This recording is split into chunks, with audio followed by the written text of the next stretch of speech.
हर illegal agreement void होते हैं, but हर वॉइड एग्रीमेंट इलीगल नहीं होते। आज हम बात करेंगे agreements which are oppose to the public policy, यानी कि ऐसे एग्रीमेंट जो कि सोसाइटी के इंटरेस्ट के खिलाफ है। इंडियन कॉन्ट्रैक्ट एक्ट सेक्शन 23 के अकॉर्डिंग हर एक एग्रीमेंट जिसकी कंसिडरेशन या फिर ऑब्जेक्ट माने तो पर्पस, अगर वो पब्लिक इंटरेस्ट के खिलाफ है तो वो एग्रीमेंट वॉइड होता है। अब हम समझेंगे ऐसे कौन से एग्रीमेंट्स हैं जिन्हें वॉइड माना जाता है, यानी अपोज टू पब्लिक पॉलिसी माना जाता है। First is trading with enemy. Trading with enemy का मतलब होता है कि इंडिया के एनिमी कंट्री या उसके सिटीजन के साथ किए जाने वाला हर एक contract specially during the war time is completely void, because ऐसे कॉन्ट्रैक्ट्स, ऐसे एग्रीमेंट्स हमारी नेशनल सिक्योरिटी को, नेशनल इंटरेस्ट को हार्म पहुंचाते हैं, नुकसान पहुंचाते हैं। तो इसलिए ऐसा हर एक कॉन्ट्रैक्ट वॉइड होता है।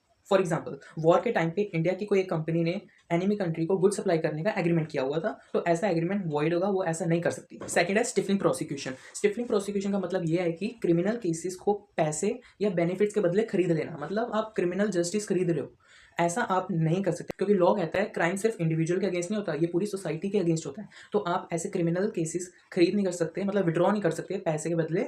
ऑल दो सिविल केसेस में कॉम्प्रोमाइज अलाउड है, बट क्रिमिनल केसेस में बिल्कुल नहीं। Third is maintenance and champerty. Maintenance का मतलब होता है कि जब कोई तीसरा आदमी जिसका केस से कोई लेना देना ही नहीं है, मतलब उसका कोई पर्सनल इंटरेस्ट है ही नहीं केस में, तब भी वो किसी के कोर्ट केस को फाइनेंशियली सपोर्ट करता है, तो इसे मेंटेनेंस कहते हैं।